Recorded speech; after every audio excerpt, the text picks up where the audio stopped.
What is going on, guys? Big welcome to you all to our channel. We are Team Crushing the Meta, and today are you with D-Boy, and we are back with the deck profile. So today we'll talk about the Bushi Championship Series, the European one, and we'll talk about D, because of course we have P, which is Premium, we have D, which is Overdress, and we have V, which is, in my eyes, still Standard, although people call Overdress Standard. So it's strange for me. That's why I like to call them by letter. So we have Premium, we have D, and we have V. Alright, so enough about that. The deck, as you can see, it's actually Bruce. It's Bruce with all his glory, and we see it right here. So first of all, the title of the video. Was I able to get to the top 8? Well, sadly, no. Is it really that sad? Also no. Why? Because I have tomorrow a very important and nice tournament and lots of fun tournament, which is a football tournament. It's something very different. It's not Vanguard related, but I was very happy to not get to the top 8 so I could finally play that tournament because I really wanted to. Because of quarantine, because of this crazy disease, I didn't really get a chance to participate in any of those tournaments. And finally, it's time to play one of my favorite sports. So, talking about sports, the theme of this video is of course Bruce, and Bruce is Spike Brothers, but we see lots of other elements as well. We see Gears, we see DI, we see Pill Moon, we see lots of different clans coming together, making this beautiful Bruce deck. Alright, so about my matchups, I actually played, of course, the Swiss of 8 rounds. I won my first game against Dragon Empire to lose my second game against Dragon Empire, and that loss actually came back and bit me in the ass because it cost me to have my ratings very low. The third game and the fourth game I actually had to play against Skater Sanctuary, which I was able to win. Then I played against again Dragon Empire, which I was able to win. So I won all my games till the 7th round, and in the 8th round I played my last game, which I went 6-1. So if I won that game, I will be in the top 8. But I was down paired and I lost, which my Vanguard just didn't want to get a drive check because it was one to pass. But yeah, the other player played very well and he deserves to win. And because of that loss, we actually got a very strange top 8 because we have Kaylin, who went undefeated 8 or X0 or 8-0, whatever you want to call it. And for that, the 8th spot, which normally I would take, was actually taken by Maxime Solomon, which I think he definitely deserved it. He's playing very well and he definitely deserved it. For me, I actually didn't really test Overdress in general that much. I just caught the cards and yesterday I put the deck together. Although my knowledge of the game is still a lot, but I didn't really, let's say, test that much. So I think people who tested more deserves to be in the top 8 more than me. But there's one thing I know, my favorite build and the perfect build that works for me, and that's the build you see right here. So let's just get through it. So if you guys are new to our channel, don't forget to subscribe, like, and comment. And if you also want to talk to me personally, then you could comment and I could answer. But the best thing to do is, of course, to contact me on Facebook. I have lots of friends who contact me on Facebook, just enjoy talking with me to talk about Bruce or to talk about Spike Brothers in general or anything else you want to talk about. Alright, so for the Bruce deck, you see that I have a interesting build. I have some cards that I don't play at all, like the Acrobat Presenter, and I have some other cards that I do play that some other people don't play. And I also have a very strange, maybe some of you find interesting, trigger lineup. For the right deck, I mean, we don't really have to explain it. It's very self-explanatory. Of course, you have Matt, the starter, could draw your card. Of course, you have the Steve, which could just give you more soul and a little bit more pressure. And Richard is just beautiful because he could actually get you that extra draw as well. And then we got into Bruce, and when we get into Bruce, we don't want to get into another Vanguard except Bruce, so we keep Persona riding if we want to. So Bruce's skill, of course, enables Final Rush, and that happens at the start of your turn, which means start of the right phase, which means you could not ride into him and get the skill, but if you were chilling on him, you still get the skill of Final Rush. When he attacks, he sold +5, and you could restand 2 of your front row regas, or he just say front row regas, so you could restand more if you could have more. When it gets to the other grade 3s, I have seen lots of decks that does not play Colossus anymore. I think that's the big difference between being a Spike Weather player who plays this deck and being a Pale Moon DI or a Gear Chronicle player who plays this deck. Is for some reasons, us Spike Weather players love to play Colossus in their deck. It's just a flexible card. Even calling it without Final Rush, you still get the Soul Charge 1, which act the same as him. So if I go first, the turn that I ride into the Bruce, I actually just call this as an attacker or this, and they are just very flexible and very easy to use, which I will get into when I talk about the strategy going through this. The last but definitely not least, and I think the most amazing card that we have got is, of course, Marjorie. Some people like to call her Marjorie. You could call her whatever you like. I call her a beautiful SP from Pale Moon. So thank you, Phil Pale Moon, for giving us this card. Thank you, Gears, for this. But I love all of these gifts, and I am just waiting for my last 2 SPs, which I already bought, but they are still getting here, and with that I have everything in SP that I want. Until we get the Festival Collection, which would make more of these cards SP, which is beautiful because I love this. So Mayuri right here is just an amazing card. The fact that she doesn't cost Easy Soul or Counterblast or whatever makes her just such a good card, and it's just amazing how good she is. Attacking with her, putting a Vanguard into the soul, she gets the extra 10k, you draw a new soul charge. Pretty much a soul charge too, but also it's a powerhouse. And yeah, it's just amazing. I don't know how to say anything else about her. She is also, as I like to call her, stofzuiger, which is a Dutch word. And more people that are from the Netherlands will laugh about that. But she is my stofzuiger, which means she could actually get rid of anything you have on the field that you don't find necessary anymore.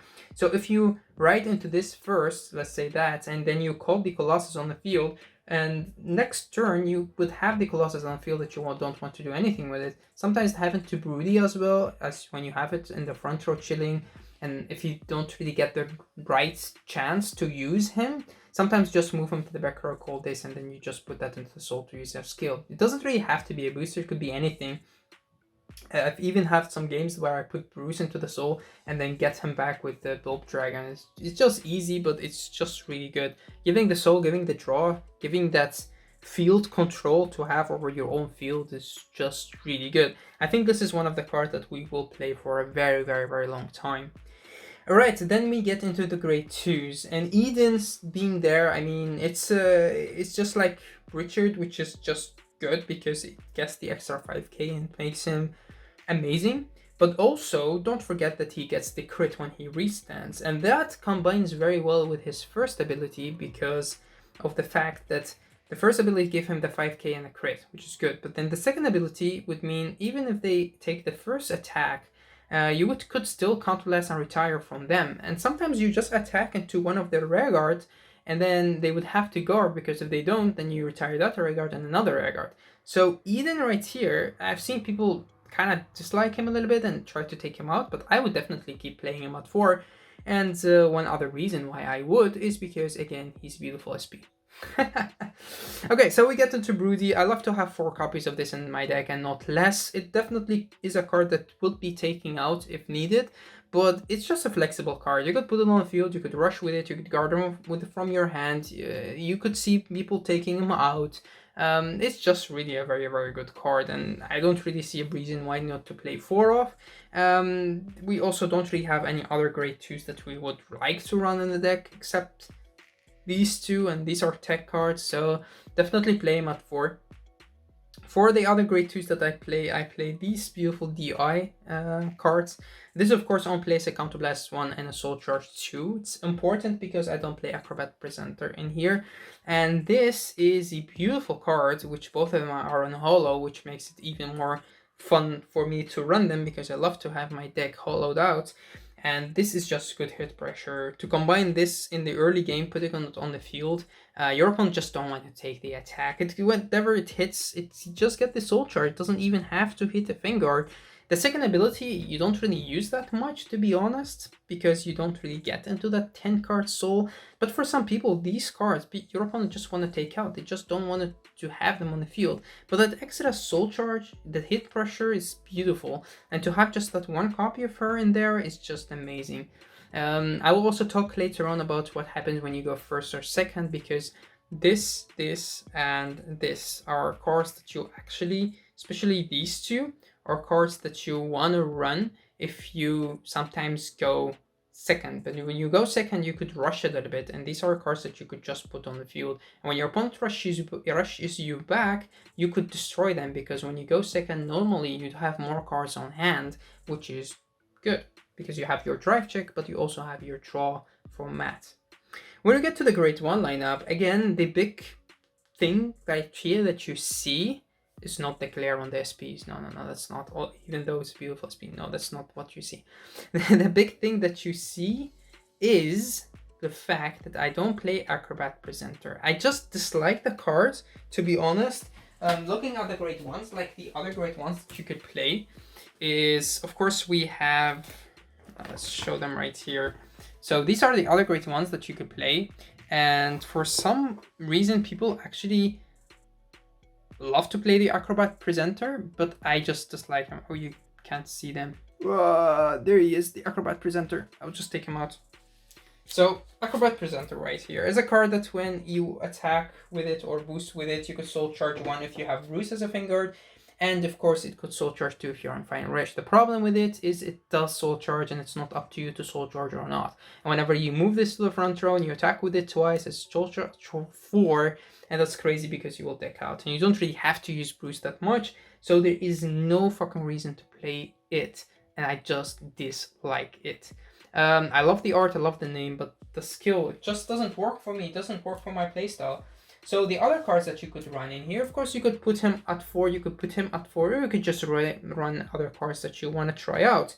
There is one more very good consistent that you could run in the deck, is this boy. This is very good, especially in combination with the Marjorie, and Dave actually explained this to me, and I actually agree with him how good that card could be in the early game, in the late game, and throughout the game. But it's actually only very effective with the Marjorie because of the fact that she gets only 10k and not 15k, which means your opponent just could put 15k out there to stop her. And with that card, they would have to lose 2 cards from their hand. But even with that, I actually would rather have a Colossus in there than that card, because Colossus gives you soul, and for the counterblast he gets more power, and that's just perfect for me. So most of the time my attackers are actually the Colossus, the Marjorie, and Eden, and you don't need anything more than that. And for my soul chargers, of course, I have this as a little bit of soul charge, but Marjorie is the most soul charge, and these are just in there to help out a little bit, and to just, because of the fact that I don't play the Acrobat Presenter, I need a little bit of more soul charging. So then we get into this card, and this is a beautiful card with a beautiful skill. Sometimes you just have that 4 soul, and sometimes you have no soul, and with 2 Marjories and this card you could actually create that 5 soul. So you have lots of different strange situations where you find yourself really wanting to have that 1 extra soul. That's when you play this card. Also, you sometimes find yourself having only 2 soul, and you're very late into the game to really soul charge a lot more to get into that final rush skill of Bruce to restand.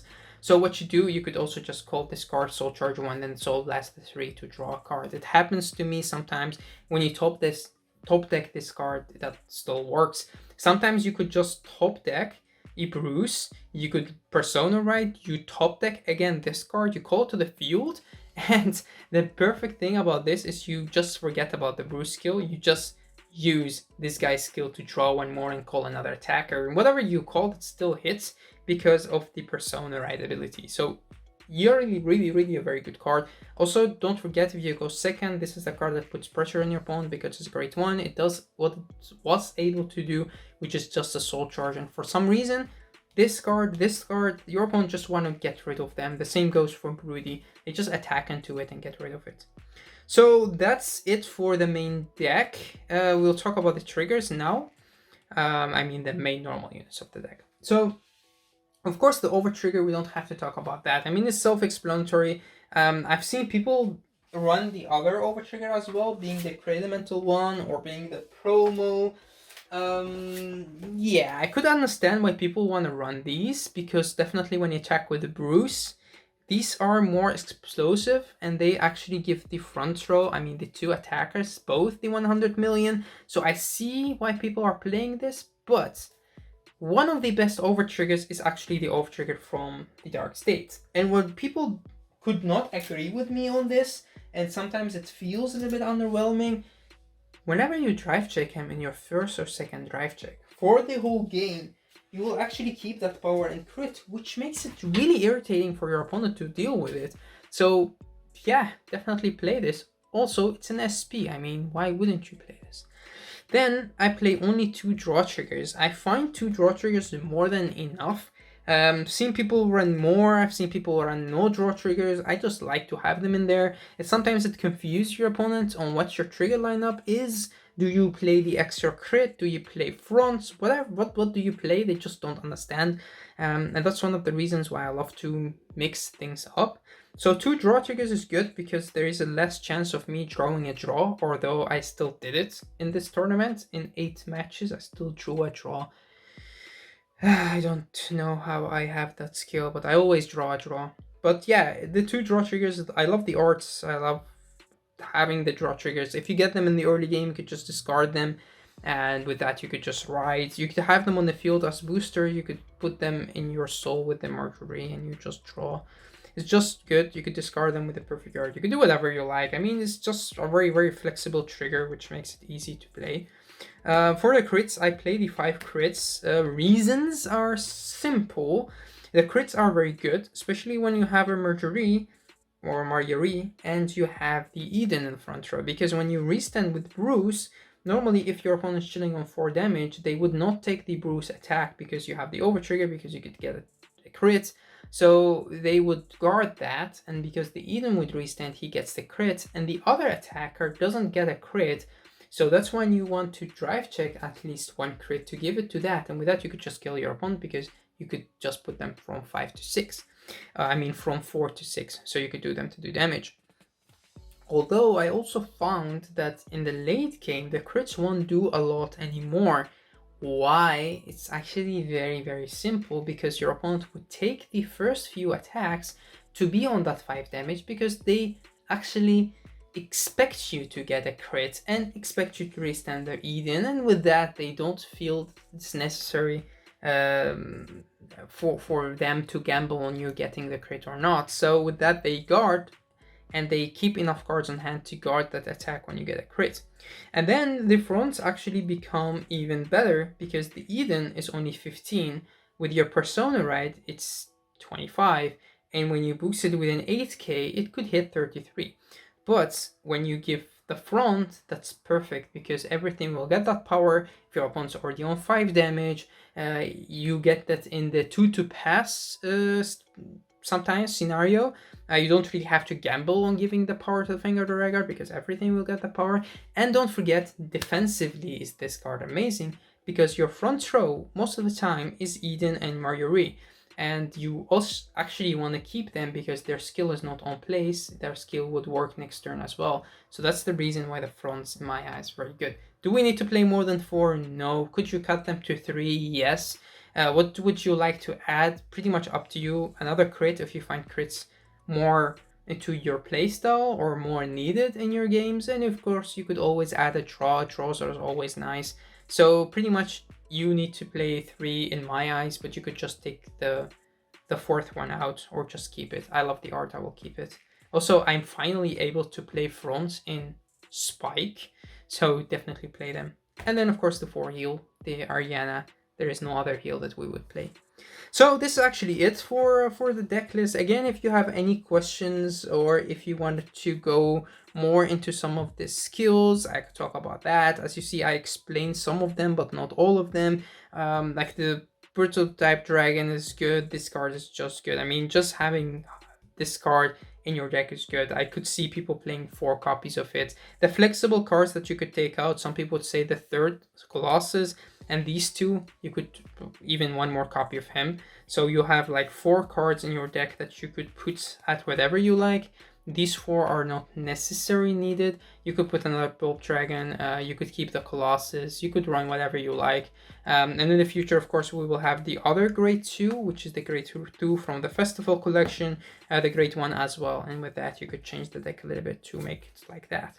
Alright, so thank you all for watching. Thank you for tuning in our channel. That was me, that was it, that was D-Boy, trying to show you his Bruce deck. And the last thing before I end up and close up this video, I actually would like to show you on which sleeves I have them in, because I chose the pink playmat because of, yeah, this boy loves pink for some reason. And with that, I chose actually Miwa sleeves because Miwa has that beautiful blonde hair, which means that he actually fits very well. But some people actually don't agree with me having the Miwa sleeves in the Bruce deck, so they say, yo, D-Boy, you need to change them. And what do you want to change them into? Because this is my trial deck Bruce deck, and I love to have at least one trial deck for some people in our community that only want to play trial deck. And I have those in Bruce because, yeah, Bruce and Bruce. And then the sleeves that I could put this deck into, I have 2 options. So I have the option to play, of course, Best Boy, Denji Boy. And if I play these, then of course we have the sleeves that fits well with it, which is this one. But then I could not play on this playmat because it's too much pink for me. So yeah, I need to play something different, another playmat, which is fine.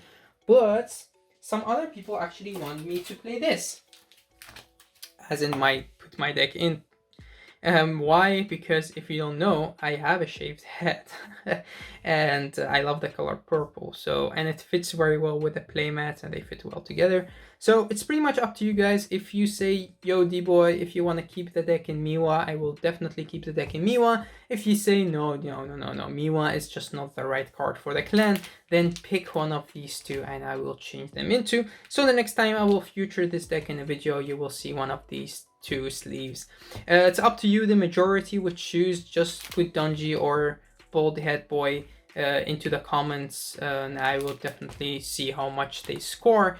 And you could also still choose Miwa if you want to, or choose Bruce, choose whatever you like. At least as long as they are from these 4 options, I'm fine, because I don't want to get into the other sleeves as well.